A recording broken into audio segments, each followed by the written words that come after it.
ನಮೋ ಭಗವತೆ ನಿತ್ಯಾನಂದಾಯ. ಅವಧೂತ ಸ್ತೋತ್ರಂ.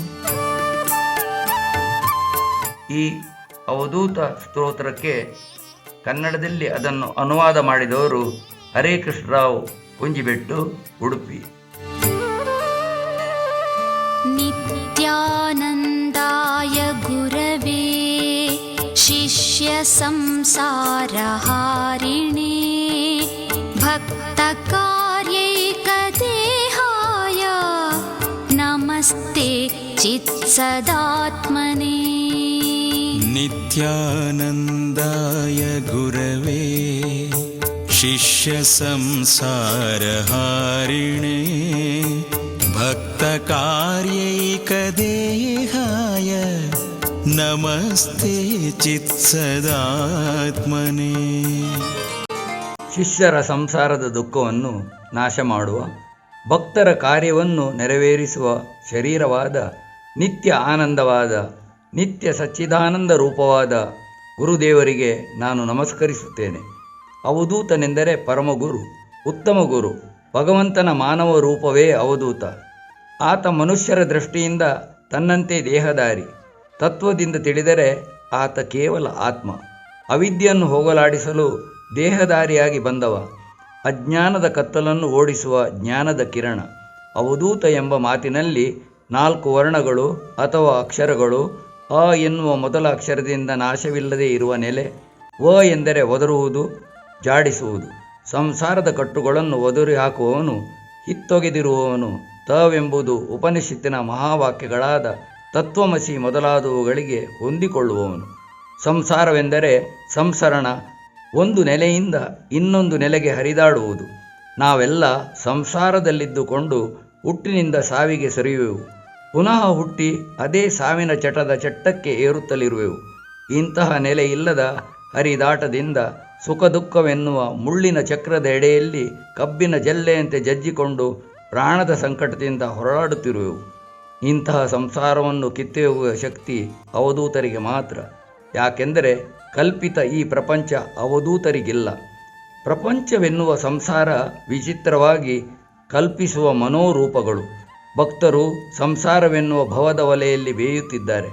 ಯಾರಿಗೆ ಯಾವ ಕರ್ಮದಿಂದ ಸುಖ, ಯಾವ ಕರ್ಮದಿಂದ ಮನಸ್ಸು ಶುದ್ಧವಾಗಿ ಮಲಿನ ಮನಸ್ಸನ್ನು ನಾಶಪಡಿಸಿ ಮನಸ್ಸಿನ ಮೂಲವಾದ ಆನಂದದಲ್ಲಿ ಶಾಶ್ವತ ನೆಲೆಯನ್ನು ಕಲ್ಪಿಸಿಕೊಳ್ಳಲಾಗುತ್ತದೆ ಎಂದು ಬೋಧಿಸಲು ದೇಹಧಾರಿಯಾಗಿ ಸಚ್ಚಿದಾನಂದ ಗುರುವು ಬರುತ್ತಾನೆ. ಮನಸ್ಸಿನ ಮೂಲವಾದ ಆನಂದದಲ್ಲಿ ಶಾಶ್ವತ ನೆಲೆಯನ್ನು ಕಲ್ಪಿಸಿಕೊಳ್ಳಲಾಗುತ್ತದೆ ಎಂದು ಬೋಧಿಸಲು ದೇಹಧಾರಿಯಾಗಿ ಸಚ್ಚಿದಾನಂದ ಗುರುವು ಬರುತ್ತಾನೆ. ಮನಸ್ಸಿನಿಂದಲೇ ಮನಸ್ಸನ್ನು ಉದ್ಧರಿಸುವ ಕೌಶಲ್ಯವನ್ನು ಭಕ್ತರಿಗೆ ಗುರು ತಿಳಿಸುತ್ತಾನೆ. ಇದರಿಂದ ತನ್ನ ನೆಲೆಯಿಲ್ಲದ ತಿರುಗುವಿಕೆಯ ಸಂಚಾರಕ್ಕೆ ಶಾಶ್ವತ ನೆಲೆ ಯಾವುದೆಂದು ತೋರಿಸಿ ಮನಸ್ಸಿನ ಮೂಲರೂಪ ಆತ್ಮ, ಅದೇ ಸಚ್ಚಿದಾನಂದ.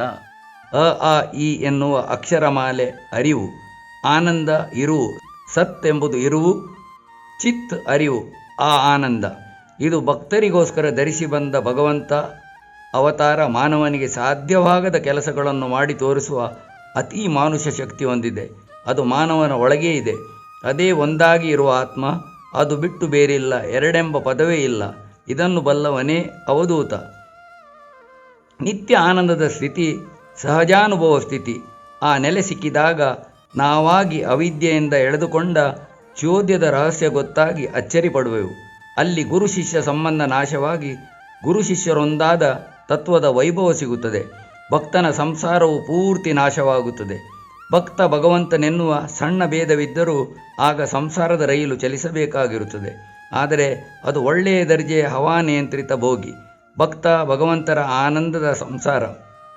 ಆದರೆ ಅವಧೂತರು ಈ ಸಂಸಾರವನ್ನು ನಾಶಪಡಿಸಿ ಭಕ್ತನಿಗೆ ತಾನೇ ಭಗವಂತನೆನ್ನುವ ಅರಿವನ್ನುಂಟು ಮಾಡುವ ಜ್ಞಾನದ ನಿಧಿ. ಇದೊಂದು ನಿಜಕ್ಕೂ ಅವಧೂತ ಲೀಲೆ. ನಿತ್ಯಾನಂದವೆನ್ನುವುದು ನಾವು ತಿಳಿದಂತೆ ಇಂದ್ರಿಯ ಮತ್ತು ಮನಸ್ಸಿನ ಹಿತದ ಪರಮ ಸುಖವಲ್ಲ. ಇಂದ್ರಿಯ ಮನಸ್ಸುಗಳ ಆನಂದಕ್ಕೆ ಸೀಮಿತತೆ ಇದೆ. ಅದು ಮುಗಿದ ಬಳಿಕ ದುಃಖ ಆ ಜಾಗ ಕ್ರಮಿಸಲು ಕಾದಿರುತ್ತದೆ. ಅದಕ್ಕೆ ಶಾಶ್ವತ ನೆಲೆ ಇಲ್ಲ. ಚಂಚಲದ ಮನಸ್ಸು ಗಳಿಸುವ ಎಲ್ಲವೂ ಚಾಂಚಲ್ಯದಿಂದ ತುಂಬಿರುತ್ತದೆ. ನಿತ್ಯಾನಂದವೆಂದರೆ ಮನಸ್ಸಿನ ಮೂಲ, ಹೃದಯ ಅಲ್ಲಿರುವ ಆತ್ಮ. ಅದು ನಿತ್ಯವೂ ಆನಂದದಲ್ಲಿರುತ್ತದೆ. ಅದುವೇ ಆನಂದ. ಅದನ್ನು ಅನುಭವಿಸುವುದು ಅದೇ ಮೂಲವೂ ಅನುಭವಿಸುವುದು ಎರಡೂ ಒಂದೇ ಆಗಿ ಊಹಿಸುವುದು ಕಷ್ಟವೆನಿಸಬಹುದು. ಆದರೆ ಸಣ್ಣ ದೃಷ್ಟಾಂತದಿಂದ ಸ್ವಲ್ಪವಾದರೂ ಅರ್ಥವಾಗಬಹುದು. ಕನ್ನಡಿ ಎದುರು ನಿಂತು ತಲೆಬಾಚಿಕೊಂಡು ಬಟ್ಟೆ ಧರಿಸಿ ಏನು ಮಾಡಿದರೂ ಅದು ಕನ್ನಡಿಗೆ ತಿಳಿಯದು. ಆದರೆ ಅದರ ಎದುರಿಗಿರುವ ಮನುಷ್ಯ ಅದೆಲ್ಲವನ್ನು ತಾನೇ ಎಂದು ಆಸ್ವಾದಿಸಿ ಸಂತೋಷ ಪಡುತ್ತಾನೆ, ಆನಂದ ಪಡುತ್ತಾನೆ. ನಿಜಕ್ಕೂ ಆತನ ಕಲ್ಪನೆಗಳಿಂದ ಪ್ರತಿಫಲನದಿಂದ ಅದು ಎರಡಾಗಿ ತೋರುತ್ತದೆ. ಅದೇ ದ್ವೈತಭಾವ. ಈ ಎರಡರ ಕಲ್ಪನೆಯಿಂದ ಆನಂದ ಮತ್ತು ಅದನ್ನು ಅನುಭವಿಸುವ ಅಂತಹ ಸ್ಥಿತಿ ಉಂಟಾಗಿದೆ. ಕನ್ನಡಿ ಇರದಿದ್ದರೂ ಮನುಷ್ಯನ ಬದಲಾವಣೆಗೆ ತೊಂದರೆ ಇರುತ್ತಿರಲಿಲ್ಲ. ಅದರಂತೆ ಕನ್ನಡಿ ಎನ್ನುವುದೇ ಅವಿದ್ಯೆ. ಆ ಅವಿದ್ಯೆ ಎನ್ನುವ ದೆಸೆಯಿಂದ ಒಂದಾಗಿದ್ದ ಆತ್ಮ ಹಲವಾಗಿ ಪ್ರತಿಫಲಿಸಿ ಸಂಸಾರವೆಂದಾಗಿದೆ. ಇದನ್ನು ಅರ್ಥೈಸಿಕೊಂಡರೆ ಸಂಸಾರದಿಂದ ಬಿಡುಗಡೆ ಎಂದರೆ ಕನ್ನಡಿ ಎದುರು ನಿಲ್ಲದಿರುವುದು. ಮನಸ್ಸೆಂಬ ಅವಿದ್ಯೆಯ ಎದುರು ನಿಲ್ಲದೆ ಇರುವ ಸಹಜ ಸ್ಥಿತಿ, ಅದೇ ಆತ್ಮ ದೇಹಭಾವ ನಿಸ್ಸಾರವಾಗಿ ಬಿಟ್ಟ ಅವಧೂತ ಸ್ಥಿತಿ. ನಿರ್ವಾಸನಂ ನಿರಾಕಾಂಕ್ಷಂ ಸರ್ವದೋಷ ವಿವರ್ಜಿತಂ ನಿರಾಲಂಬಂ ನಿರಾತಂಕಂ ನಿತ್ಯಾನಂದಂ ನಮಾಮ್ಯಹಂ. ನಿರ್ವಾಸನಂ ನಿರಾಕಾಂಕ್ಷಂ ಸರ್ವದೋಷ ವಿವರ್ಜಿತಂ ನಿರಾಲಂಬಂ ನಿರಾತಂಕಂ ನಿತ್ಯಾನಂದಂ ನಮಾಮ್ಯಹಂ.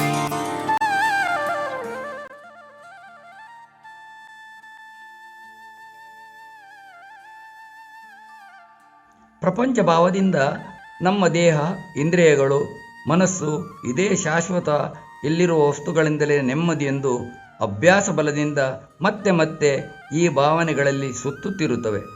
ಅವಕಾಶವಿದ್ದಾಗಲೆಲ್ಲ ಅದೇ ತಲೆ ಎತ್ತಿಕೊಂಡು ನಿಂತು ಆತ್ಮಭಾವವನ್ನು ಮುಸುಕು ಮಾಡುತ್ತಾ ಸೂರ್ಯನೆದುರು ಬರುತ್ತಿರುವ ಮೋಡಗಳಂತೆ ಬರುತ್ತಾ ಇರುತ್ತವೆ.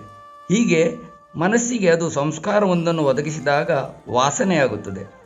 ಮನಸ್ಸಿನ ಬಣ್ಣ ಬದಲಾಗುತ್ತದೆ. ಮನಸ್ಸು ಬಹಿರ್ಮುಖವಾಗಿ ಪ್ರವೃತ್ತವಾಗುತ್ತದೆ. ವಿಷಯಗಳಲ್ಲಿ ಆಸಕ್ತಿಯನ್ನು ತಳೆಯುತ್ತದೆ. ಇಂಥ ದೋಷವೇ ವಾಸನೆ.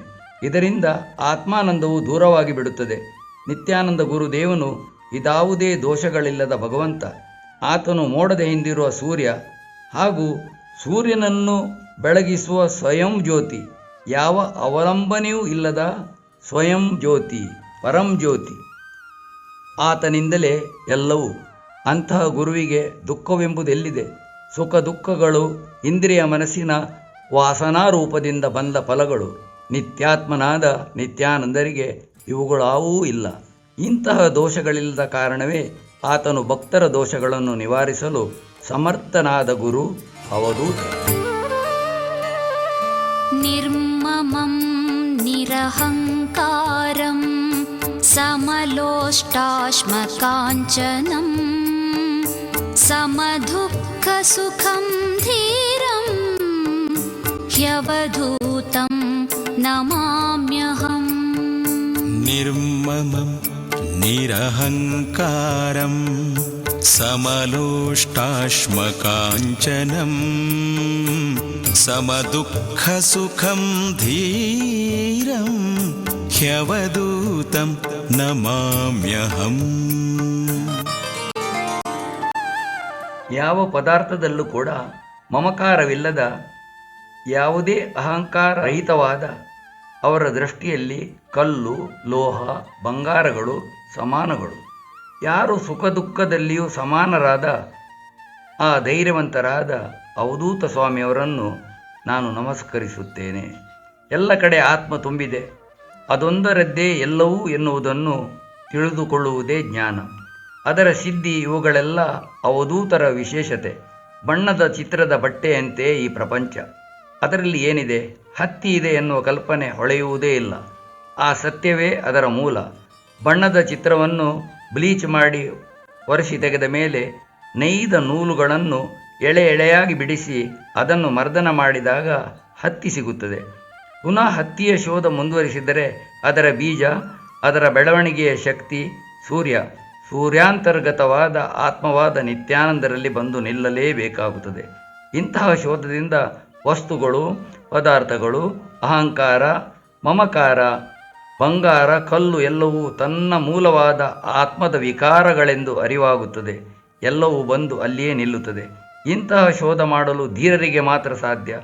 ಹೊರ ಪ್ರಪಂಚಕ್ಕೆ ಜಿಗಿಯುತ್ತಿರುವ ಮನಸ್ಸನ್ನು ಒಳ ಆತ್ಮದ ಕಡೆ ಕಳುಹಿಸಲು ಬಲು ಕಷ್ಟ. ರಾಕೆಟ್ಗಳನ್ನು ಭೂಮಿಯ ಗುರುತ್ವಾಕರ್ಷಣ ಶಕ್ತಿಯ ಸೆಳೆತದಿಂದ ಮೇಲ್ಭಾಗಕ್ಕೆ ಹಾರಿಸಲು ವಿಜ್ಞಾನಿಗಳು ಅಗಾಧವಾದ ಶಕ್ತಿ ಮತ್ತು ಎಂಜಿನುಗಳನ್ನು ಬಳಸಿ ಚಂದ್ರಲೋಕದಲ್ಲಿ ಬೀಳುವಂತೆ ಮಾಡುತ್ತಾರೆ. ಅದರಿಂದಲೂ ತೀವ್ರವಾದ ಧ್ಯಾನದ ಶಕ್ತಿಯು ಮನಸ್ಸನ್ನು ಹೊರ ಪ್ರಪಂಚವಾದ ಗುರುತ್ವಾಕರ್ಷಣೆಯಿಂದ ತಪ್ಪಿಸಿಕೊಂಡು ಒಳಗೆ ಎಳೆದುಕೊಳ್ಳಬೇಕು. ಅದು ವಿಜ್ಞಾನಿಗಳಿಂದಲೂ ಅಸಾಧ್ಯವಾದ ಕೇವಲ ಜ್ಞಾನಿಗಳಿಗೆ, ಗುರುಕೃಪೆ ಇರುವವರಿಗೆ ಮಾತ್ರ ಸಾಧ್ಯ. ಅಂತಹ ಧೀರರು ಅವಧೂತರು. ಅವರು ತಮ್ಮ ಗುಟ್ಟನ್ನು ತಾವೇ ತಿಳಿದು ಎಲ್ಲದರೊಳಗೆ ಸತ್ಯದೊಳಗೆ ವಿಹರಿಸುತ್ತಾ ತನ್ನದೇ ಆನಂದದಲ್ಲಿ ತನ್ಮಯರಾಗಿರುತ್ತಾರೆ. ಅವರಿಗೆ ಅಸಮಾನವಾದ ಯಾವ ವಸ್ತುಗಳು ಇರುವುದಿಲ್ಲ. ನಾವಾದರೂ ವಸ್ತುಗಳಲ್ಲಿ ಭೇದ ಕಲ್ಪಿಸಿಕೊಂಡು ಒಳ್ಳೆಯದು ಕೆಟ್ಟದೆಂದು ವಿಭಾಗಿಸಿ ತಮ್ಮ ಹಿತವಾದವುಗಳಿಗೆ ಒಳ್ಳೆದೆಂಬ ಚೀಟಿ ಅಂಟಿಸಿಕೊಂಡು ಅದನ್ನೇ ಧರ್ಮವೆಂದು, ಆಚರಣೆ ಎಂದು ತೊಡಗಿಸಿಕೊಳ್ಳುತ್ತೇವೆ. ಮಲಿನವಾದ ದುರ್ಗಂಧ ಬೀರುವ ದೇವಾಲಯವನ್ನು ಸ್ವಚ್ಛಗೊಳಿಸಿ ನೈರ್ಮಲ್ಯವನ್ನು ತೆಗೆದು ಸುಗಂಧ ದ್ರವ್ಯಗಳಿಂದ, ಊದುಬತ್ತಿ, ಕರ್ಪೂರ, ಪರಿಮಳ ಹೂವುಗಳಿಂದ, ತುಳಸಿ ಮಾಲೆಗಳಿಂದ, ಚಿನ್ನ, ಬೆಳ್ಳಿ, ಕಲ್ಲುಗಳ ವಿಗ್ರಹಗಳಿಗೆ ಪೂಜಿಸಿ ಆರತಿ ಎತ್ತಿ ಪ್ರಸಾದ ಸ್ವೀಕರಿಸುತ್ತೇವೆ. ಗುರುಗಳು ತೃಪ್ತಿ ಹೊಂದಿರೆಂದು ಸಂತೋಷಪಡುತ್ತೇವೆ. ಆದರೆ ಇವುಗಳಿಗೂ ಹಟ್ಟಿಗೊಬ್ಬರದ ರಾಶಿಗೂ ಯಾವುದೇ ವ್ಯತ್ಯಾಸವಿಲ್ಲ. ನಿತ್ಯಾನಂದರು ಹಟ್ಟಿಯ ಗೊಬ್ಬರದಲ್ಲಿ ನಗುನಗುತ್ತಾ ಮಲಗಿದ್ದರೂ ತನ್ನ ಭಕ್ತನೊಬ್ಬ ಕರೆದುಕೊಂಡು ಹೋದ ಐಷಾರಾಮ ಹೋಟೆಲ್ನ ಕೊಠಡಿಯಲ್ಲಿ ಸ್ವಾಮಿಗಳು ಹಾಸಿಗೆಯಲ್ಲಿ ಮಲಗದೆ ತನ್ನ ಹೊದ್ದ ವಸ್ತ್ರವನ್ನೇ ನೆಲಕ್ಕೆ ಹಾಕಿ ಮಲಗಿದ್ದರು. ಅವಧೂತರಿಗೆ ಎಲ್ಲರೂ ಆತ್ಮ. ಆತ್ಮರಹಿತವಾದ ಎಲ್ಲವೂ ಕೊಳಕೆ. ದುರ್ಗಂಧ ತೆಗೆದು ಕೊಳಕೆ ತೆಗೆದು ಸುಗಂಧ ಲೇಪಿಸಿದರೆ ಅದು ನಮ್ಮ ಮೂಗಿನ ಹಿತ ಕಾಪಾಡಿಸಿದಂತೆ ಆಯಿತೆ ವಿನ ಆತ್ಮದ ಹಿತವಲ್ಲ. ಮನಸ್ಸು ದುರ್ಗಂಧದಿಂದ ಅಸಹ್ಯಪಟ್ಟದ್ದು ಸುಗಂಧದಿಂದ ಸಹ್ಯವಾಗಿ ಆಸ್ವಾದಿಸುತ್ತಾ ಕಾಲಹರಣದಲ್ಲಿ ತೊಡಗುವಂತೆ ಮಾಡುತ್ತದೆ. ಅವೆರಡನ್ನು ಬಿಟ್ಟು ಅವುಗಳ ಮೂಲವಾದ ಆತ್ಮದ ಕಡೆ ಮನಸ್ಸು ಹರಿಯುವುದೇ ಇಲ್ಲ. ಇದರಿಂದಾಗಿ ಗುಡಿ ಗೋಪುರಗಳ ಬಾಹ್ಯ ಶುದ್ಧಿಗಿಂತಲೂ ಮನುಷ್ಯ ಶರೀರವೆಂಬ ಗುಹೆಯನ್ನು ಅವಧೂತರ ನಾಮಸ್ಮರಣೆಯಿಂದ ಶುಚಿಯಾಗಿರಿಸಿಕೊಳ್ಳುವವರೇ ಧೀರರು. ಅಂತಹ ಧೀರರು ಗುರುಕೃಪೆ ಪಡೆಯಲು ಅರ್ಹರೆನಿಸಿಕೊಳ್ಳುತ್ತಾರೆ. ಅವಿನಾಶಿನಮಾತ್ಮಾನಂ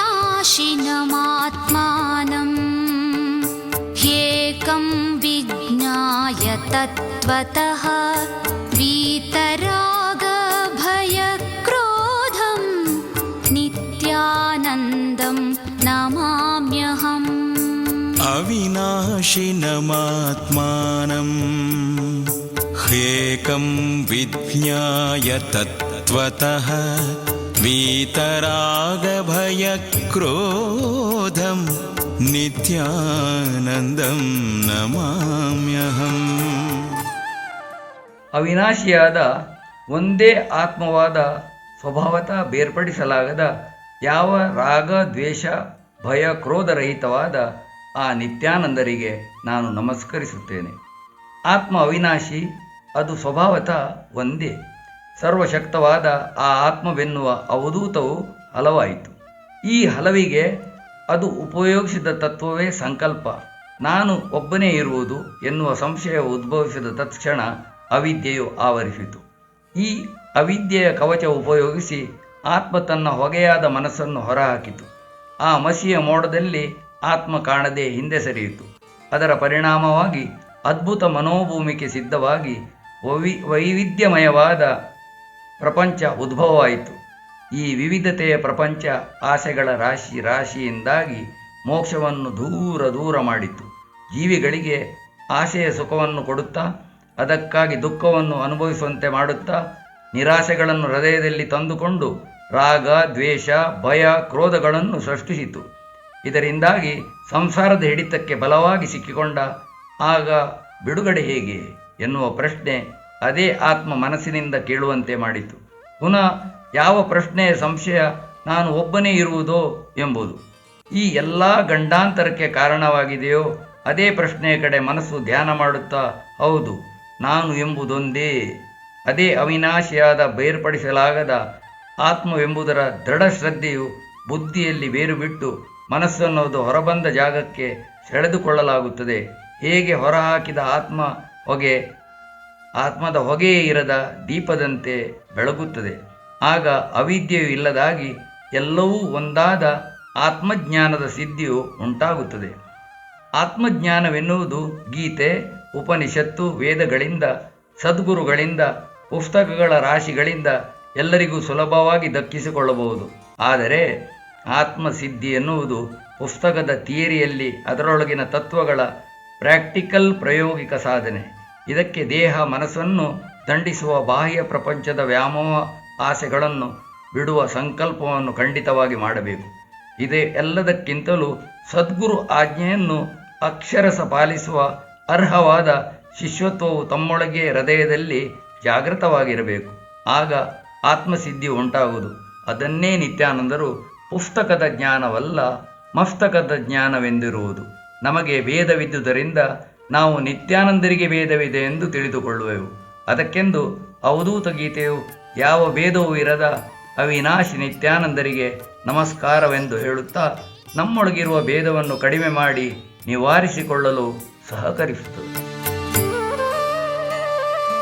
ನಾಹಂ ದೇಹೋ ನ ಮೇ ದೇಹೋ ಜೀವೋ ನಾಹಮಹಂ ಹಿ ಚಿತ್ ಏವಂ ವಿಜ್ಞಾಯ ಸಂತುಷ್ಟಂ ಹ್ಯವಧೂತಂ ನಮಾಮ್ಯಹಂ.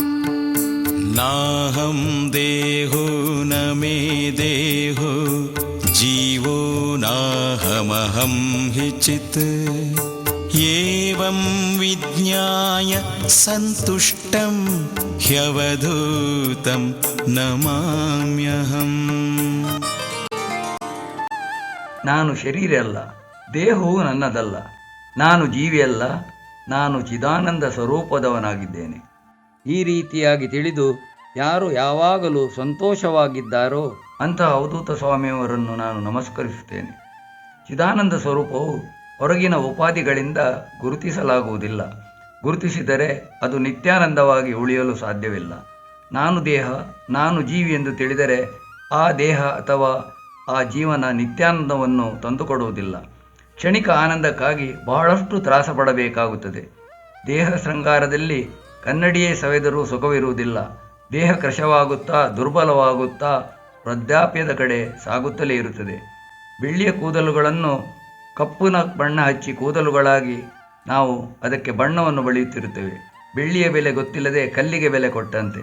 ಈ ರೀತಿ ಅಶ್ವಾಶ್ವತ ರೂಪಗಳಿಗೆ, ವಿಷಯಗಳಿಗೆ, ನೀರ ಮೇಲಣದ ಗುಳ್ಳೆಗಳಿಗಾಗಿ ಆಸೆ ಪಡುತ್ತಾ ಆ ನಮ್ಮ ಚಿದಾನಂದ ಸ್ವರೂಪವನ್ನು ಚಿಂದಿ ಮಾಡಿ ಹರಿದ ಚಿಂದಿ ವಸ್ತ್ರ ಧರಿಸಿದ ಭಿಕ್ಷುಕನಂತೆ ನಮ್ಮ ಆತ್ಮಸ್ವರೂಪವನ್ನು ಹೀನಾಯಗೊಳಿಸಿ ಅವಮಾನ ಮಾಡುತ್ತಿರುತ್ತೇವೆ. ಇದಕ್ಕಿಂತ ದೊಡ್ಡ ಪಾಪ ಬೇರಿಲ್ಲ. ಯಾರು ತನ್ನ ಸಚ್ಚಿದಾನಂದ ರೂಪವನ್ನು ಹಾಳುಗೆಡದೆ ನಿತ್ಯವಾದ ಆನಂದದಲ್ಲಿರುವರೋ ಅಂತಹ ಅವಧೂತ ಮಹಿಮರಿಗೆ ನಮಸ್ಕಾರ. ಸಮಸ್ತಂ ಕಲ್ಪನಾ ಮಾತ್ರಂ ಹ್ಯಾತ್ಮಾ ಮುಕ್ತಃ ಸನಾತನಃ ಇತಿ ವಿಜ್ಞಾಯ ಸಂತೃಪ್ತಂ ನಿತ್ಯಾನಂದಂ ನಮಾಮ್ಯಹಂ. ಸಮಸ್ತಂ ಕಲ್ಪನಾ ಮಾತ್ರಂ ಹ್ಯಾತ್ಮಾ ಮುಕ್ತಃ ಸನಾತನಃ ಇತಿ ವಿಜ್ಞಾಯ ಸಂತೃಪ್ತಂ ನಿತ್ಯಾನಂದಂ ನಮಾಮ್ಯಹಂ. ನನ್ನ ಬಿಟ್ಟು ಬೇರೆ ಯಾವುದಿದೆ? ಎಲ್ಲವೂ ಕಲ್ಪನಾ ಮಾತ್ರವಾದುದು. ಆತ್ಮವೆಂತೂ ಯಾವಾಗಲೂ ಸಂತೃಪ್ತಿಯಾದುದು. ಅಂತಹ ಆತ್ಮಸ್ವರೂಪಿ ನಿತ್ಯಾನಂದರಿಗೆ ನಾನು ನಮಸ್ಕರಿಸುತ್ತೇನೆ. ಸಂತೃಪ್ತಿ ಎನ್ನುವುದು ಪೂರ್ಣ ವಿರಾಮದ ಅತ್ಯುನ್ನತ ಸ್ಥಿತಿ. ಆಮೇಲೆ ಯಾವ ಡೊಂಬಾರಾಟವಾಗಲಿ ಶೋಧವಾಗಲಿ ಇಲ್ಲ. ಇದೇನು ಗಾಢ ನಿದ್ರೆಯ ಸ್ಥಿತಿಯಲ್ಲ. ಗಾಢ ನಿದ್ದೆ ಎನ್ನುವ ಸಂತೃಪ್ತಿಯಲ್ಲಿ ಹಾವು ಹುತ್ತದಲ್ಲಿ ಸುರುಳಿಯಾಗಿ ಮಲಗಿದಂತೆ. ಆ ಹಾವು ಸತ್ತು ಹೋಗಿದೆ ಎಂದು ಭಾವಿಸಿದರೆ ಅದೊಂದು ಭ್ರಾಂತಿ. ನಿದ್ದೆಯ ಮನಸ್ಸು ಎದ್ದು ಪುನಃ ತನ್ನ ಅತೃಪ್ತಿಯನ್ನು ವ್ಯಕ್ತಪಡಿಸುತ್ತಾ ಆಸೆಗಳಿಗಾಗಿ ಮನುಷ್ಯನನ್ನು ದಿನವಿಡೀ ಗೋಳಾಡಿಸುತ್ತದೆ.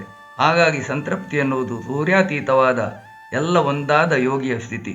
ಅಲ್ಲಿ ಸ್ವಪ್ನ, ನಿದ್ದೆ, ಜಾಗ್ರತ್, ತೂರ್ಯಗಳಿಲ್ಲದ ಮನಸ್ಸಿನ ಯಾವ ಕಲ್ಪನೆಗಳಿಲ್ಲದ ಸ್ಥಿತಿ. ಅದೇನಪ್ಪ ಎಂದರೆ ದಂಗಾಗುವ ಭಯಬೇಡ. ಸೃಷ್ಟಿಸಲ್ಪಟ್ಟದೆಲ್ಲವೂ ಸೃಷ್ಟಿಕರ್ತನಿಂದ ಕೆಳಗೆ ಇರುತ್ತದೆ. ಈ ಸಿದ್ಧಾಂತದಂತೆ ಮನಸ್ಸೆಂಬ ಮಹಾವಸ್ತುವನ್ನು ಸೃಷ್ಟಿಸಿದ ಆತ್ಮ ಎಷ್ಟು ಶಕ್ತಿಶಾಲಿ, ಶ್ರೇಷ್ಠವೆಂಬುದು ಕಲ್ಪಿಸಿಕೊಳ್ಳೋಣ. ಅಂತಹ ಆತ್ಮಸಂತೃಪ್ತಿಯಿಂದ ಎಲ್ಲ ಅವಸ್ಥೆಗೊಳಗೂ ಪ್ರವೇಶಿಸಿ ತನ್ನ ಪವಾಡಗಳನ್ನು ತೋರಿಸುತ್ತದೆ. ಅಂತಹ ವಿಸ್ಮಯಗಳೇ ಅವಧೂತರು ತೋರಿಸುವ ಪವಾಡಗಳ ರಾಶಿಗಳು. ಜ್ಞಾನಾಗ್ನಿದಗ್ಧಕರ್ಮಾಣಂ ಕಾಮಸಂಕಲ್ಪವರ್ಜಿತಂ ಹೇಯೋಪಾದೇಯಹೀನಂ ತಂ ಹ್ಯವಧೂತಂ ನಮಾಮ್ಯಹಂ. ಜ್ಞಾನಾಗ್ನಿದಗ್ಧಕರ್ಮಾಣಂ ಕಾಮಸಂಕಲ್ಪವರ್ಜಿತಂ ಹೇಯೋಪಾದೇಯಹೀನಂ ತಂ ಹ್ಯವಧೂತಂ ನಮಾಮ್ಯಹಂ. ಯಾರು ಜ್ಞಾನಾಗ್ನಿಯಿಂದ ಎಲ್ಲ ಕರ್ಮಗಳನ್ನು ಕೆಲಸಗಳನ್ನು ಭಸ್ಮೀಗೊಳಿಸುತ್ತಾರೋ, ಯಾರು ಕಾಮನಾ ಸಂಕಲ್ಪಹೀನರೋ, ಯಾರಿಂದ ಮಾಡಲ್ಪಟ್ಟ ಯಾವ ಪದಾರ್ಥವೂ ಕೂಡ ತ್ಯಾಜ್ಯವಲ್ಲ, ಯಾವುದೂ ಕೂಡ ಸ್ವೀಕರಿಸಲ್ಪಡುವುದಿಲ್ಲ, ಆ ಅವಧೂತ ಸ್ವಾಮಿಯನ್ನು ನಿತ್ಯಾನಂದರನ್ನು ನಾನು ನಮಸ್ಕರಿಸುತ್ತೇನೆ. ಪ್ರತಿಯೊಬ್ಬರೂ ಮನುಷ್ಯ ಲೋಕದಲ್ಲಿ ಕರ್ಮಾನುಸಾರ ಬಂದಿ, ತನ್ನೆಲ್ಲ ಕರ್ಮಗಳಿಗೆ ಸಂಚಿತ ಆಗಾಮಿ ಪ್ರಾರಬ್ಧಗಳ ನಂಟಿದೆ. ಇವುಗಳೆಲ್ಲವೂ ಆಸೆಗಳ ಇಂಧನದಿಂದ ಸಾಗುತ್ತಿರುತ್ತವೆ. ಈ ಆಸೆಗಳು ಇಂದ್ರಿಯಗಳ ಹಿತಕ್ಕಾಗಿ ಹುಟ್ಟಿಕೊಂಡ ಮನಸ್ಸಿನ ಭ್ರಾಂತಿಗಳು. ಸತ್ಯವನ್ನು ತೋರಿಸಲು ಹೆದರುವ ಮನಸ್ಸು ಆಸೆಗಳಿಂದ ಸುಳ್ಳುಗಳನ್ನು ಆನಂದವೆಂದು ತೋರಿಸುತ್ತದೆ. ತನ್ನ ಅಸ್ತಿತ್ವವನ್ನು ಕಾಪಾಡಿಕೊಳ್ಳಲು ಮನಸ್ಸು ಆತ್ಮವೊಂದನ್ನು ಬಿಟ್ಟು ಉಳಿದೆಲ್ಲ ಆಸೆಗಳ ಪಾಶಗಳಿಂದ ಕರ್ಮ ಬಂಧನದಲ್ಲಿ ತೊಡಗಿಸಿ ಜನ್ಮ ಜನ್ಮಗಳನ್ನು ನೀಡುತ್ತವೆ. ಆದರೆ ಆತ್ಮಜ್ಞಾನವೆನ್ನುವ ಅಗ್ನಿ ಕಂಗೊಳಿಸಿದಾಗ ಕಲ್ಪನಾ ಮಾತ್ರದಿಂದ ಕರ್ಮಗಳೆಲ್ಲ ನಾಶವಾಗುವು. ಆಶೆಗಳು ನಾಶವಾದಾಗ ಮನಸ್ಸು ತನ್ನಿಂದ ತಾನೇ ನಾಶವಾಗಿ ಬಿಡುತ್ತದೆ. ಬೆಂಕಿಯಲ್ಲಿ ಕರ್ಪೂರ ಲಯವಾದಂತೆ ಜ್ಞಾನಾಗ್ನಿಯಲ್ಲಿ ಕರ್ಮಗಳೆನ್ನುವ ಕರ್ಪೂರ ನಾಶವಾಗುತ್ತದೆ. ಆಶೆಗಳಿಲ್ಲದಾಗ ಕಾಮನೆಗಳಿಲ್ಲ. ಅಂತಹ ಅವಧೂತನಿಗೆ ತ್ಯಾಜ್ಯ ಸ್ವೀಕಾರವೆನ್ನುವ ಎರಡೂ ವಸ್ತುಗಳಿಲ್ಲ. ತಾನೊಬ್ಬನೇ ಈಶ್ವರ, ಎಲ್ಲದರ ಒಡೆಯನಾದ ಸದ್ಗುರು ರೂಪ ಧರಿಸಿ ಕುಳಿತಿರುವ ಅಂತಹ ಅವಧೂತರಿಗೆ ನಮಸ್ಕಾರವಲ್ಲದೆ ಇನ್ನೇನನ್ನು ಕೊಡಬಹುದು? ಸ್ವಭಾವೇನೈವ ಯೋ ಯೋಗಿ ಸುಖಂ ಭೋಗಂ ನ ವಾಂಛತಿ ಯದೃಚ್ಛಾ ಲಾಭ ಸಂತುಷ್ಟಂ ನಿತ್ಯಾನಂದಂ ನಮಾಮ್ಯಹಂ. ಸ್ವಭಾವೇನೈವ ಯೋ ಯೋಗಿ ಸುಖಂ ಭೋಗಂ ನ ವಾಂಛತಿ ಯದೃಚ್ಛಾಲಾಭ ಸಂತುಷ್ಟಂ ನಿತ್ಯಾನಂದಂ ನಮಾಮ್ಯಹಂ. ಯಾರು ಸ್ವಭಾವತ ಯೋಗಿಯೋ, ಯಾವ ಭೋಗ ಸುಖದ ಇಚ್ಛೆ ಇಲ್ಲ, ಯಾವ ಈಶ್ವರ ಇಚ್ಛೆಯಿಂದ ಪ್ರಾಪ್ತವಾದ ಪದಾರ್ಥಗಳಿಂದ ಸಂತುಷ್ಟರು, ಆ ಗುರುದೇವ ನಿತ್ಯಾನಂದರನ್ನು ನಾನು ನಮಸ್ಕರಿಸುತ್ತೇನೆ. ಅವಧೂತ ನಿತ್ಯಾನಂದರು ಸ್ವಭಾವತ ಯೋಗಿ, ಆತ್ಮದೊಂದಿಗೆ ಸಂಯೋಗಗೊಂಡ ಧೀರ. ಪರಮೋನ್ನತವಾದ ಆ ಸ್ಥಿತಿಯಲ್ಲಿ ಎಲ್ಲವೂ ಅರ್ಥಹೀನವಾದವುಗಳು. ಇಚ್ಛೆ ಎನ್ನುವುದು ಅಪೂರ್ಣದ ಸ್ಥಿತಿ. ಯಾರಿಗಾದರೂ ಯಾವುದಾದರೂ ಇಚ್ಛೆ ಇದ್ದರೆ ಆತ ಪರಮೋನ್ನತ ಸ್ಥಿತಿಯಿಂದ ಕೆಳಗಿರುವನೆಂದೇ ಭಾವಾರ್ಥ. ನಿತ್ಯಾನಂದರು ಅಮರ ಅವಧೂತ ಸ್ಥಿತಿಯಲ್ಲಿರುವ ಯೋಗಿ. ಆದುದರಿಂದ ಅವರಿಗೆ ಯಾವ ಇಚ್ಛೆಯೂ ಇಲ್ಲ. ಈಶ್ವರ ಇಚ್ಛೆ ಎಂದರೆ ತನ್ನ ಸಂಕಲ್ಪದ ಆನಂದವೇ ಅವರ ಪದಾರ್ಥ. ಅದು ದೀಪಕ್ಕೆ ಬೆಳಕು ಎಷ್ಟು ಸಹಜವೋ ಅಷ್ಟೇ ಅವಧೂತರಿಗೆ ಆನಂದ ಸಹಜ. ಅದು ಅನ್ಯೋನ್ಯ. ಅಂತಹ ಈಶ್ವರ ಇಚ್ಛೆಯಾದ ಆನಂದವೆನ್ನುವ ಪದಾರ್ಥದಲ್ಲಿ ಅವರು ಲೀಲೆ ಮಾಡುತ್ತಿರುವರು. ಅವರು ನೋಡುವ, ಮಲಗುವ, ತಿನ್ನುವ, ವಿಹಾರ ಮಾಡುವ ಎಲ್ಲವೂ ಆನಂದ ವಿಲಾಸಗಳು, ಆನಂದದ ನಿಲಯಗಳು. ಕೊಳಚೆ ಇರಲಿ, ಅರಮನೆ ಇರಲಿ, ಅಲ್ಲಿ ಅವರು ಕಾಣುವುದೊಂದೇ ನಿತ್ಯವಾದ ಆನಂದದ ಅಲೆ. ಅದರಲ್ಲಿ ಈಜಾಡುವ ಮತ್ಸ್ಯಾವತಾರಿಯೇ ನಿತ್ಯಾನಂದ ಅವಧೂತರು. ಅಂಥವರಿಗೆ ನಾವೇನು ಕೊಡಬಹುದು? ನಮಸ್ಕಾರ ಒಂದೇ. ನೈವ ನಿಂದಾ ಪ್ರಶಂಸಾಭ್ಯಾಂ ಯಸ್ಯ ವಿಕ್ರಿಯತೆ ಮನಃ ಆತ್ಮಕ್ರೀಡಂ ಮಹಾತ್ಮಾನಂ ಹ್ಯವಧೂತಂ ನಮಾಮ್ಯಹಂ. ನೈವ ನಿಂದಾ ಪ್ರಶಂಸಾಭ್ಯಾಂ ಯಸ್ಯ ವಿಕ್ರಿಯತೆ ಮನಃ ಆತ್ಮಕ್ರೀಡಂ ಮಹಾತ್ಮಾನಂ ಹ್ಯವಧೂತಂ ನಮಾಮ್ಯಹಂ. ನಿಂದೆಯಿಂದಾಗಲಿ ಪ್ರಶಂಸೆಯಿಂದಾಗಲಿ ಯಾವ ಪ್ರಕಾರದಿಂದಲೂ ಯಾರ ಮನಸ್ಸಿಗೆ ವಿಕಾರವು ಉತ್ಪತ್ತಿಯಾಗುವುದಿಲ್ಲವೋ ಆ ಆತ್ಮಾರಾಮನಂತಹ ಮಹಾತ್ಮರಾದ ಅವಧೂತ ಸ್ವಾಮಿಯವರನ್ನು ನಾನು ನಮಸ್ಕರಿಸುತ್ತೇನೆ. ಅವಧೂತರಿಗೆ ಕಾಯೇನ ವಾಚ ಮನಸ ಯಾವ ನಿಂದೆ ಪ್ರಶಂಸೆಗಳಿಂದ ಏನೂ ಆಗುವುದಿಲ್ಲ. ದೇಹ, ಮಾತು, ಮನಸ್ಸಿಗಾಗಿ ನಾವು ಹಿತ ಮತ್ತು ಅಹಿತ ಕರ್ಮಗಳನ್ನು ಮಾಡುತ್ತಿರುತ್ತೇವೆ. ನಮ್ಮ ದೇಹದ ಶೃಂಗಾರದಿಂದ ಇತರರಿಗೆ, ಇತರರ ದೇಹ ಶೃಂಗಾರದಿಂದ ನಮಗೆ ಹಿತ, ಅದರಂತೆ ಅಹಿತವೆಂದು ನಿರ್ಣಯಿಸಿ ದೇಹ ಧರ್ಮವನ್ನು ಬದುಕಿದಂತೆ ಮಾತು ಮತ್ತು ಮನಸ್ಸಿಗೆ ಹಿತ ಮತ್ತು ಅಹಿತಗಳಿಗಾಗಿ ಕಾಕ ಕೀಗಳಲ್ಲಿ ಕಾಗೆಗಳಂತೆ ಕಿರುಚುತ್ತಾ ಪ್ರಪಂಚದಲ್ಲಿ ಹಾರಾಡುತ್ತಿರುತ್ತೇವೆ. ಅವು ಕಾಮಿನಿ, ಕಾಂಚನ, ಕೀರ್ತಿಗಳು. ಕಾಮಿನಿ ಅಂದರೆ ದೇಹ, ಕಾಂಚನ ಅಂದರೆ ಮಾತು, ಕೀರ್ತಿ ಅಂದರೆ ಮನಸ್ಸು. ಇವುಗಳಲ್ಲಿ ತೊಡಗಿದ ಮನುಷ್ಯ ತನ್ನಂತೆ ಅವಧೂತರನ್ನು ತಿಳಿದು ಅವರಿಗೂ ನಿಂದೆ ಪ್ರಶಂಸೆ ಮಾಡುತ್ತಿರುತ್ತಾರೆ. ಇದರಿಂದ ಮನುಷ್ಯರಲ್ಲಿ ವಿಕಾರ ಉತ್ಪತ್ತಿಯಾದಂತೆ ಅವಧೂತರಲ್ಲೂ ಮನಸ್ಸಿನಲ್ಲಿ ವಿಕಾರ ಉತ್ಪತ್ತಿಯಾಗಿ ನಿಂದೆಯಿಂದ ಸಿಟ್ಟು, ಪ್ರಶಂಸೆಯಿಂದ ಸಂತೋಷಗೊಳ್ಳುವರೋ ಎಂದು ನಿರೀಕ್ಷಿಸುತ್ತಾರೆ. ಆದರೆ ಮಹಾತ್ಮರಾದ ಆತ್ಮಾರಾಮ ಆತ್ಮದಲ್ಲಿ ರಮಿಸುತ್ತಿರುವ ನಿತ್ಯಾನಂದರಿಗೆ ಇದೆಲ್ಲ ತನ್ನ ಮುಂದೆ ನಡೆಯುತ್ತಿರುವ ಗಮನವೇ ಇರುವುದಿಲ್ಲ. ಅದಾವುದು ಅವರಿಗೆ ತಾಗುವುದಿಲ್ಲ. ಗಾನಪ್ರಿಯ ಶಿವನೆಂಬರು ಗಾನಪ್ರಿಯ ಶಿವನಲ್ಲವೆಂದಂತೆ ನಿಂದೆ ಪ್ರಶಂಸೆಗಳ ಅಪ್ರಿಯಗಳಾವುದೂ ಅವಧೂತರಿಗೆ ಇಲ್ಲ. ಅವರು ಭಕ್ತರ ಶುದ್ಧ ಭಾವನಾ ಪ್ರಿಯರು. ಅದು ಭಕ್ತೋದ್ಧಾರದ ಒಂದೇ ಉದ್ದೇಶಕ್ಕಾಗಿ ತೋರಿದ ಗುರುಕೃಪೆ. ನಿತ್ಯ ಜಾಗ್ರದವಸ್ಥಾಯಾಂ ಸ್ವಪ್ನವದ್ಯೋವತಿಷ್ಠತೆ ನಿಶ್ಚಿಂತಂ ಚಿನ್ಮಯಾತ್ಮಾನಂ ನಿತ್ಯಾನಂದಂ ನಮಾಮ್ಯಹಂ. नित्यजाग्रदवस्थायां स्वप्नवद्योवतिष्ठते निश्चिन्तं चिन्मयात्मानं नित्यानन्दं नमाम्यहम्. ಯಾರು ಜಾಗೃತಾವಸ್ಥೆಯಲ್ಲಿಯೂ ಕೂಡ ಬಾಹ್ಯ ಪದಾರ್ಥಗಳನ್ನು ಸ್ವಪ್ನದರ್ಶಿದಂತೆ ತಿಳಿಯುತ್ತಾನೋ, ಯಾವ ವಿಷಯದ ಚಿಂತನೆಯಿಂದ ಮುಕ್ತರಾದ ಚಿನ್ಮಯ ಸ್ವರೂಪರಾದ ಅವರನ್ನು, ಆ ನಿತ್ಯಾನಂದ ಸ್ವಾಮಿಯವರನ್ನು ನಾನು ನಮಸ್ಕರಿಸುತ್ತೇನೆ. ಅವಧೂತರು ಈಗಾಗಲೇ ತಿಳಿಸಿದಂತೆ ಬಾಹ್ಯ ಕಲ್ಪನಾ ವಿಲಾಸಗಳಲ್ಲಿ ತೊಡಗಿರುವುದಿಲ್ಲ. ನಮಗೆ ತೋರುವ ಮನಸ್ಸಿನ ಲೋಕ ಅವರಿಗಿಲ್ಲ. ಅವರ ಆತ್ಮದ ಲೋಕದಲ್ಲಿ ನಿತ್ಯಾನಂದ ಬಿಟ್ಟು ಬೇರೇನೂ ಇಲ್ಲ. ಆ ನಿತ್ಯಾನಂದವೇ ದಿವ್ಯ ವೈಭವದಲ್ಲಿ ತುಂಬಿರುತ್ತದೆ. ಅದು ಧ್ಯೇಯ ಅಂದರೆ ಧ್ಯಾನ ವಸ್ತು, ಧ್ಯಾತೃ ಅಂದರೆ ಧ್ಯಾನ ಮಾಡುವವನು, ಧ್ಯಾನದ ಕೆಲಸ. ಈ ತ್ರಿಪುಟಿಗಳು ಒಂದಾದ ಸ್ಥಿತಿ ಅಂದರೆ ಸಬ್ಜೆಕ್ಟ್, ಆ್ಯಕ್ಷನ್ ಮತ್ತು ಆಬ್ಜೆಕ್ಟ್ ಒಂದಾದ ಸ್ಥಿತಿ. ಬ್ರಹ್ಮ, ವಿಷ್ಣು, ಶಿವರ ತ್ರಿಮೂರ್ತಿಗಳು ಒಂದಾದ ಗುರುಸ್ವರೂಪ. ಇಲ್ಲಿ ಸಬ್ಜೆಕ್ಟ್ ಎಂದರೆ ಬ್ರಹ್ಮ ಅಂದರೆ ಸೃಷ್ಟಿ, ಆ್ಯಕ್ಷನ್ ಅಂದರೆ ವಿಷ್ಣು ಅಂದರೆ ಸ್ಥಿತಿ, ಆಬ್ಜೆಕ್ಟ್ ಅಂದರೆ ಶಿವ ಅಂದರೆ ಲಯ. ಈ ಮೂರು ಒಂದಾದಾಗ ತೋರುವ ವಿಸ್ಮಯ ಸತ್ಯವೇ ಆತ್ಮ. ಅದೇ ನಿತ್ಯಾನಂದವೆನ್ನುವ ಪರಮೋನ್ನತ ಸ್ಥಿತಿ. ದ್ವೇಷ್ಯಂ ನಾಸ್ತಿ ಪ್ರಿಯಂ ನಾಸ್ತಿ ನಾಸ್ತಿ ಯಸ್ಯ ಶುಭಾಶುಭಂ ಭೇದಜ್ಞಾನವಿಹೀನಂ ತಂ ಹ್ಯವಧೂತಂ ನಮಾಮ್ಯಹಂ. द्वेषं नास्ति प्रियं नास्ति नास्ति यस्य शुभाशुभं भेदज्ञानविहीनं तं ह्यवधूतं नमाम्यहम्.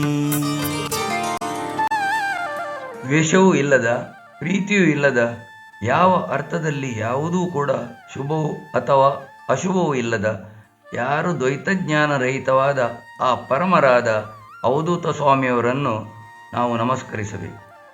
ಅವಧೂತರು ದ್ವೈತಜ್ಞಾನ ರಹಿತರು. ಹಾಗೆಂದರೆ ಎಲ್ಲ ವಿವಿಧತೆಗಳಲ್ಲಿ ಏಕತೆಯಾದ ಆತ್ಮದ ವಿಲಾಸವನ್ನು ಬಲ್ಲವರು.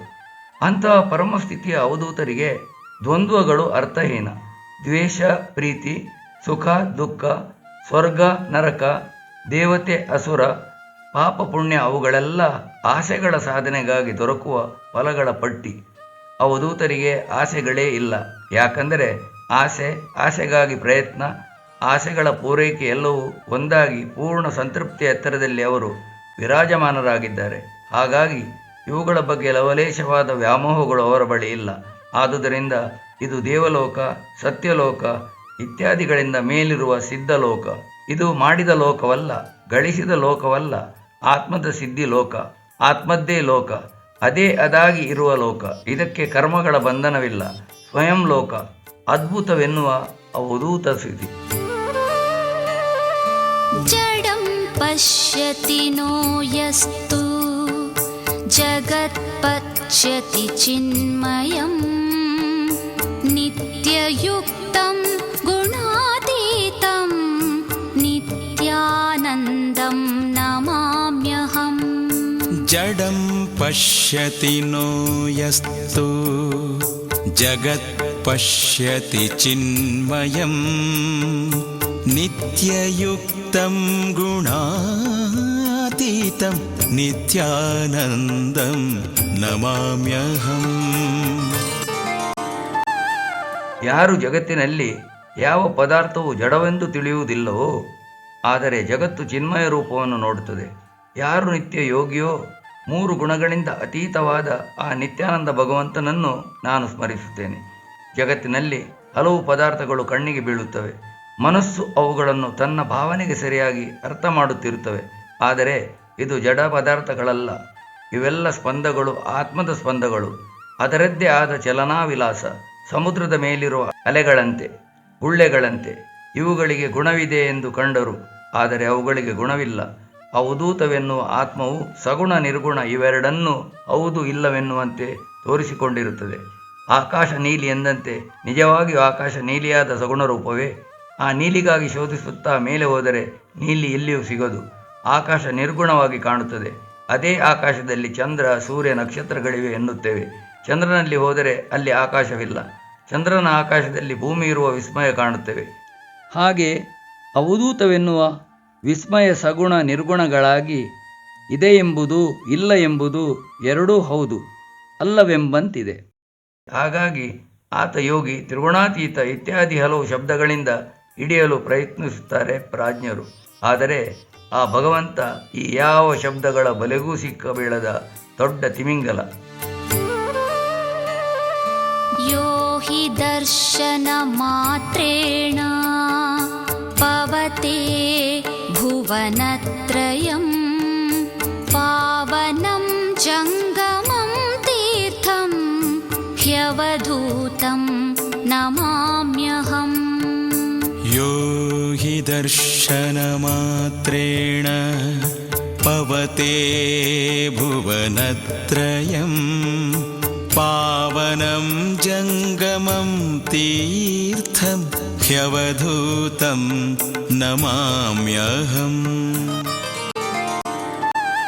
ಯಾರ ದರ್ಶನ ಮಾತ್ರದಿಂದ 3 ಲೋಕವು ಶುದ್ಧವಾಗುತ್ತದೋ, ಸರ್ವ ಪವಿತ್ರವಾದ ಚಲನ ತೀರ್ಥವಾದ ಆ ಅವಧೂತ ಸ್ವಾಮಿಯವರನ್ನು ನಾನು ನಮಸ್ಕರಿಸುತ್ತೇನೆ. ಆತ್ಮರಾಹಿತ್ಯವಾದ ಎಲ್ಲ ಕರ್ಮ, ಆಲೋಚನೆ, ಧರ್ಮ, ಪ್ರವಚನ, ಶಾಸ್ತ್ರ, ಆಚರಣೆ ಎಲ್ಲವೂ ಅಶುದ್ಧ. ಇಂತಹ ಅಶುದ್ಧವಾದ ವಿಷಯಗಳಿಂದ ನಮ್ಮ ಇಂದ್ರಿಯಗಳನ್ನು ತುಂಬಿಸಿ ದೇಹ ಮನಸ್ಸನ್ನು ನಿತ್ಯವೂ ಹಾಡು ಮಾಡುತ್ತಿರುತ್ತೇವೆ. ವಾರ್ತಾಪತ್ರಿಕೆ ಮಾಧ್ಯಮಗಳಲ್ಲಿ ನಾವು ಬಹಳಷ್ಟು ಓದುತ್ತಿರುವುದು, ನೋಡುತ್ತಿರುವುದು, ಹರಟೆ ಹೊಡೆಯುತ್ತಿರುವುದೆಲ್ಲ ಪ್ರಾಪಂಚಿಕ ವಿಷಯಗಳು. ಇಲ್ಲಿ ಭಗವಂತನ ಸ್ಮರಣೆಗಳಿಲ್ಲ, ಆತ್ಮ ಸಾಕ್ಷಾತ್ಕಾರದ ಸತ್ಸಂಗಗಳಿಲ್ಲ. ಇಂತಹ ಅಶುದ್ಧದ ಕೊಳೆಯನ್ನು ಅವಧೂತ ದರ್ಶನದಿಂದ ನೀಗಿಸಿಕೊಳ್ಳಬಹುದು. ನಿತ್ಯಾನಂದರ ಚಿತ್ರ, ನಾಮ ನೋಡಿದ ಕೂಡಲೇ, ಜಪಿಸಿದ ಕೂಡಲೇ ಮನಸ್ಸು ಆತ್ಮಾಭಿಮುಖಿಯಾಗುತ್ತದೆ. ಅದರಿಂದ ನಮ್ಮ ಕರ್ಮಗಳು ಶುದ್ಧವಾಗುತ್ತವೆ. ದೇವರಿದ್ದಾನೆ ಎನ್ನುವ 5 ಅಕ್ಷರಗಳ ಪಂಚಾಕ್ಷರಿಯಲ್ಲಿ ನಮ್ಮ ಮನಸ್ಸು ಧೈರ್ಯವಾಗಿ ತಂದುಕೊಳ್ಳುತ್ತದೆ. ಅದೊಂದೇ ಆತ್ಮದರ್ಶನಕ್ಕೆ, ನಮ್ಮನ್ನು ಶುದ್ಧಗೊಳಿಸಲಿಕ್ಕೆ ಸಾಕಾಗುವ ತೀರ್ಥ. ಈ ನಿತ್ಯಾನಂದವೆನ್ನುವ ಗಂಗೆಯಲ್ಲಿ ನಿತ್ಯ ಸ್ನಾನ ಮಾಡಲು ಭಕ್ತಿ, ಜ್ಞಾನ, ಕರ್ಮಗಳೆಂಬ ತ್ರಿವೇಣಿಗಳ ಧ್ಯಾನವೆನ್ನುವ ಕಾಶಿಯ ಸಂಗಮದಲ್ಲಿ ಮನಸ್ಸನ್ನು ಸೇರಿಸಬೇಕು. ಅದೇ ನಿತ್ಯ ಶುದ್ಧಿಯ ಕ್ರಿಯೆ. ಅದಕ್ಕಾಗಿ ನಿತ್ಯಾನಂದರೆನ್ನುವ ಅವಧೂತರಿಗೆ ನಮಸ್ಕರಿಸೋಣ. ಅದು ಬಿಟ್ಟರೆ ನೀನೇನು ಮಾಡಬಲ್ಲೆ ಎಲೈ ಮಾನವ. ಸರ್ವಪೂಜ್ಯಂ ಸದಾ ಪೂರ್ಣಂ ಹ್ಯಖಂಡಾನಂದ ವಿಗ್ರಹಂ ಸ್ವಪ್ರಕಾಶಂ ಚಿದಾನಂದಂ ನಿತ್ಯಾನಂದಂ ನಮಾಮ್ಯಹಂ.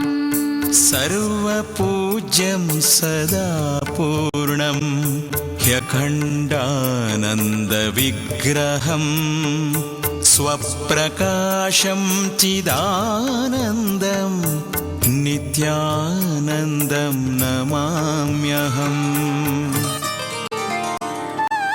ಎಲ್ಲ ಜನರಿಂದ ಪೂಜ್ಯರಾದ, ಯಾವಾಗಲೂ ಪೂರ್ಣ ಸ್ವರೂಪರಾದ, ಅಖಂಡಾನಂದ ಶರೀರಿಯಾದ, ಸ್ವಯಂ ಪ್ರಕಾಶಿತವಾದ, ಚಿದಾನಂದ ಸ್ವರೂಪಿಯಾದ ಗುರುದೇವರಾದ ನಿತ್ಯಾನಂದರನ್ನು ನಾನು ನಮಸ್ಕರಿಸುತ್ತೇನೆ. ಇಂತಹ ಅವಧೂತರು ಎಲ್ಲರಿಂದಲೂ ಆಕರ್ಷಿಸಲ್ಪಡುವ ಅಯಸ್ಕಾಂತ. ಅವರೆಲ್ಲೇ ಇರಲಿ, ಅವರ ಪರಿಸರದೊಳಗೆ ಪ್ರವೇಶಿಸಿದ ಎಲ್ಲರೂ ಪಶು ಪಕ್ಷಿ ಮೃಗ ಹಾವುಗಳು ಅದರಿಂದ ಆಕರ್ಷಿತರಾಗಿ ಆನಂದವನ್ನು ಪಡೆಯುತ್ತಿರುತ್ತವೆ. ಅವರ ಶರೀರವೇ ಅಖಂಡವಾದ ಆನಂದದ ಸ್ವರೂಪ. ಈ ಆನಂದಾಮೃತದ ದಾಹ ತೀರಿಸಲು ಸಿದ್ಧ ದೇವತೆಗಳ ಸಮೂಹವೇ ಅವರಿದ್ದಲ್ಲಿಗೆ ಸಾಲು ಸಾಲಾಗಿ ಬರುತ್ತಿರುತ್ತಾರೆ. ವ್ಯಕ್ತಾವ್ಯಕ್ತ ರೂಪದಿಂದ ಬರುವ ಇಂತಹ ಮಹಾತ್ಮರೇ ತೇಜದ ಪುಂಜವಾಗಿ ಬೆಳಗುತ್ತಿರುವಾಗ ಅವುಗಳ ಮೂಲವಾದ ಪೂರ್ಣ ತೇಜವೇ ಆದ ನಿತ್ಯಾನಂದರು ಕೋಟಿ ಸೂರ್ಯಪ್ರಭೆಯಿಂದಲೂ ಅಧಿಕ. ಅಂತಹ ಸ್ವಯಂ ಪ್ರಕಾಶರಾದ ಅವರಿಗೆ ನಾನು ನಮಸ್ಕಾರ ಅಲ್ಲದೆ ಇನ್ನೇನು ತಾನೇ ಮಾಡಬಲ್ಲೆ.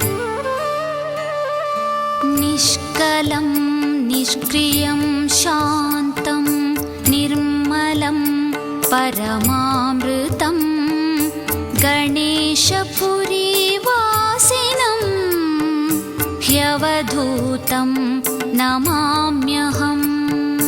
निष्कलं निष्क्रियं शान्तं निर्मलं परमामृतं गणेशपुरिवासिनं ह्यवधूतं नमाम्यहम्.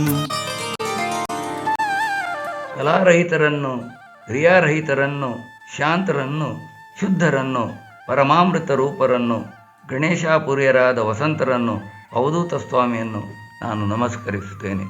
ಅವಧೂತರು ಎಲ್ಲೆಡೆ ತುಂಬಿದ್ದಾರೆ. ಅವರನ್ನು ನೋಡುವ ಕಣ್ಣುಗಳೇ ಧನ್ಯವು. ಅಂತಹ ಧನ್ಯಮಯ ಕಣ್ಣುಗಳು ರಮಿಸುವ ಕ್ಷೇತ್ರವೇ ಗಣೇಶಪುರಿ.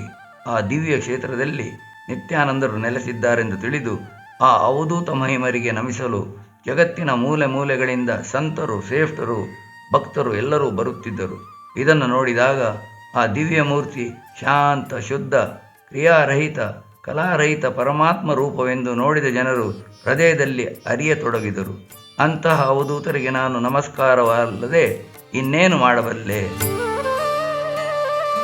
ಯೋಗಪೂರ್ಣ ತಪೋಮೂರ್ತಿಂ ಪ್ರೇಮಪೂರ್ಣಂ ಸುದರ್ಶನಂ ಜ್ಞಾನಪೂರ್ಣಂ ಕೃಪಾಮೂರ್ತಿಂ ನಿತ್ಯಾನಂದಂ ನಮಾಮ್ಯಹಂ. योगपूर्णतपोमूर्तिं प्रेमपूर्णं सुदर्शनं ज्ञानपूर्णं कृपामूर्तिं नित्यानन्दं नमाम्यहम्. ಯೋಗಪೂರ್ಣರಾದ, ತಪೋಮೂರ್ತಿಯಾದ, ಪ್ರೇಮಮಯವಾದ ನಿಮ್ಮ ದರ್ಶನವು ಆನಂದದಾಯಕವು. ಈ ರೀತಿಯಾಗಿ ಜ್ಞಾನಪೂರ್ಣರಾದ ಸಾಕ್ಷಾತ್ ಭಗವಂತರನ್ನು ನಾನು ನಮಸ್ಕರಿಸುತ್ತೇನೆ. ನಿತ್ಯಾನಂದವೆನ್ನುವ ಶಬ್ದವೇ ಪೂರ್ಣ.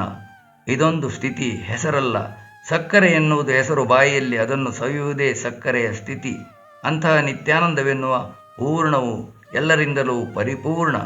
ಅದು ಯೋಗದ ಮುಕ್ತಾಯ ಸ್ಥಿತಿ, ತಪಸ್ಸಿನ ಮುಕ್ತಾಯದ ಸ್ಥಿತಿ. ಅದೇ ಪ್ರೇಮದ ಉತ್ತುಂಗ, ಅದೇ ಸತ್ಯ. ಪ್ರೇಮ ಪ್ರಶಾಂತಿಯು ಉಗಮವಾಗುವ ಮೂಲ. ಆ ಮೂಲಕ್ಕೆ ಬರವಿಲ್ಲ, ಅದುವೇ ಪರಬ್ರಹ್ಮ. ಆದುದರಿಂದ ಎಲ್ಲವೂ ಸ್ವಯಂಪೂರ್ಣ. ಅಂತಹ ಜ್ಞಾನಪೂರ್ಣವೆಂದರೆ ಸತ್ಯ ಜ್ಞಾನಾನಂದ ರೂಪರಾದ ಭಗವಾನ್ ನಿತ್ಯಾನಂದ ಸದ್ಗುರಿಗೆ ನಮಸ್ಕಾರಗಳಲ್ಲದೆ ನಾವೇನು ಮಾಡಬಲ್ಲೆವು. ಓಂ ಶಾಂತಿ ಶಾಂತಿ ಶಾಂತಿ.